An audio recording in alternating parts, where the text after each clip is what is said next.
I want to tell you about my Uncle David. David was the smartest person in our family. Not book smart, life smart.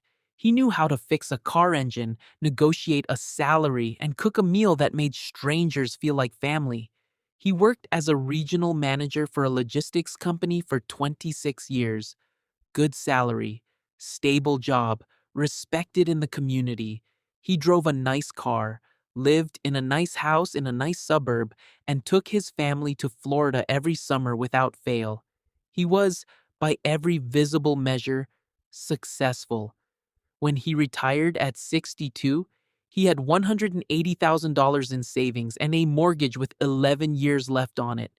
His pension covered his basic bills. But the Florida trip stopped. The car got older and stayed older. And one afternoon, sitting in his kitchen, he told me something I have never forgotten. He said, I did everything right, and I still ended up with almost nothing. That sentence stayed with me for years, because David hadn't done anything wrong. He had followed every rule he was ever given.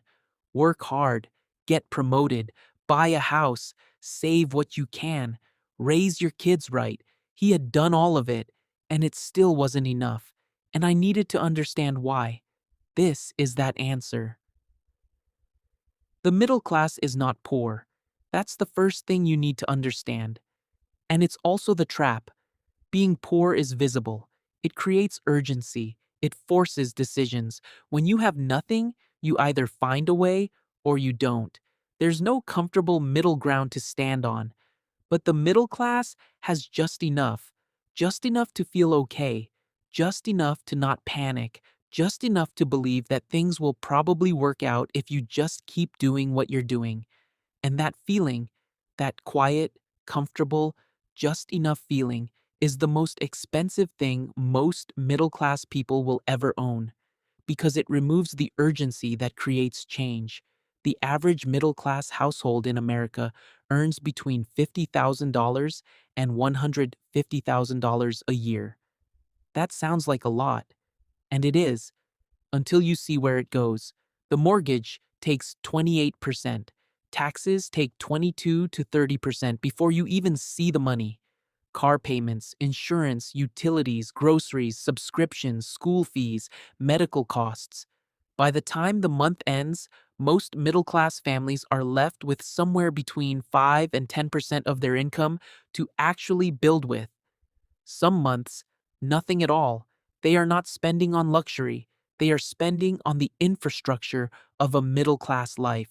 And that infrastructure is expensive by design.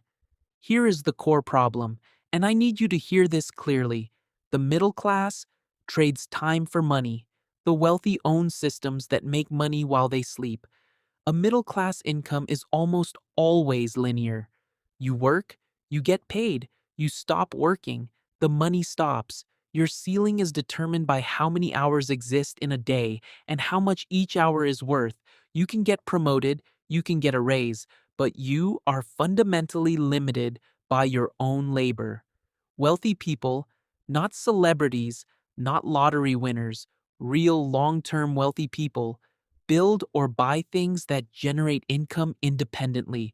Rental properties, index funds, businesses, royalties, assets that work when they're not working. The gap between these two models is not a gap in intelligence or effort. It is a gap in structure. And here's what makes it painful. The middle class knows this. Most of them know they should be investing. Most of them intend to start next month, after the car is paid off, after the kids finish school, after things settle down a little. Things never settle down. That's not cynicism.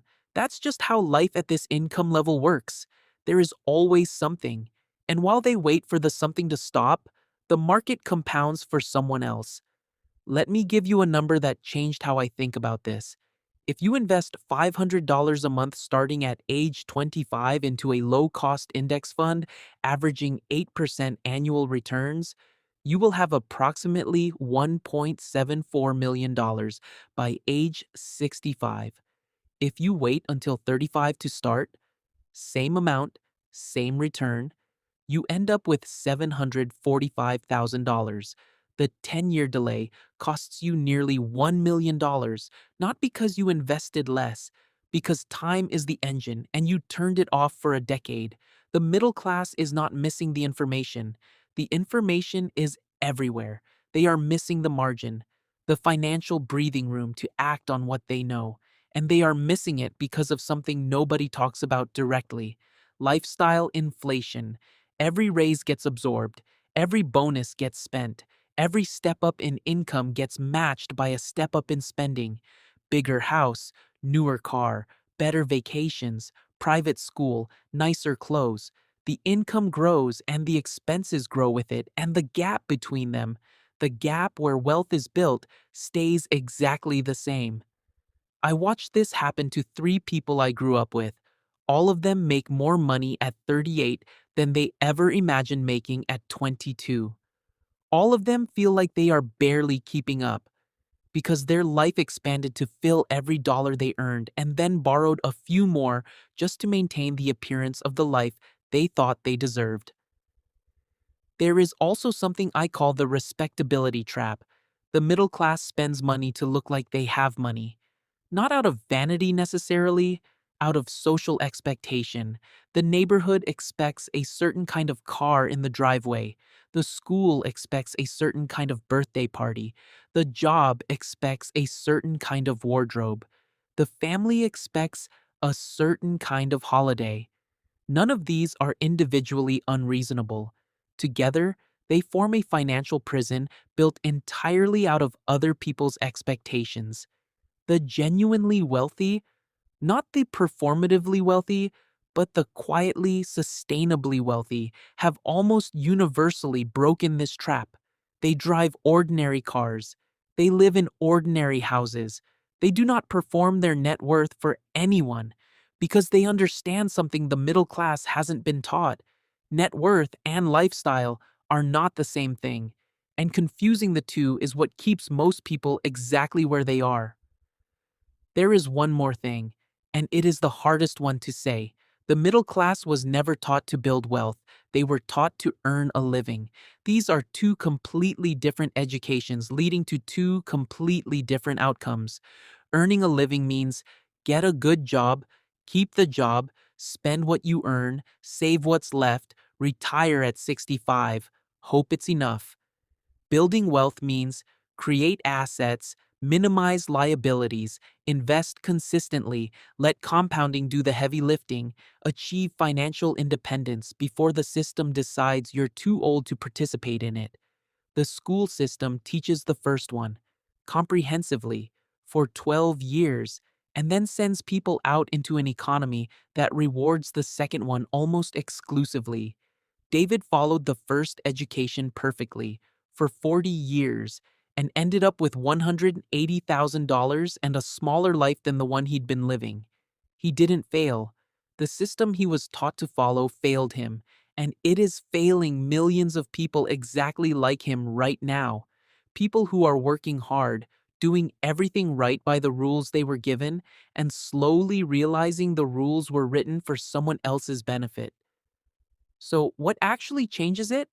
Not one dramatic decision, not a side hustle that goes viral, not crypto, not a windfall. It starts with one line in a budget: money that is invested before it can be spent, automatic, untouchable, every month, regardless of what else is happening. It continues with a deliberate refusal to let lifestyle grow as fast as income. It deepens with assets, one, then two, then three, that generate income independently of your labor.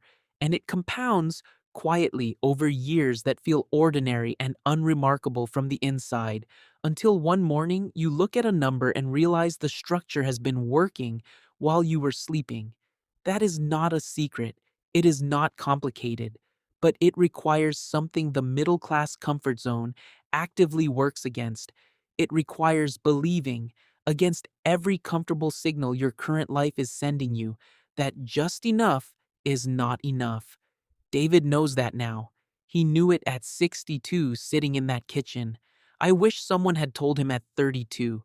I wish someone had told him that the rules he was following were designed to produce exactly the outcome he got: stable, respectable, and quietly insufficient. Nobody told him, so I'm telling you, the middle class doesn't stay middle class because they aren't smart enough or hardworking enough. They stay middle class because the system they were handed was never designed to take them anywhere else. The exit exists. It has always existed, but you have to decide to look for it before the comfort of where you are makes the looking feel unnecessary. Start there.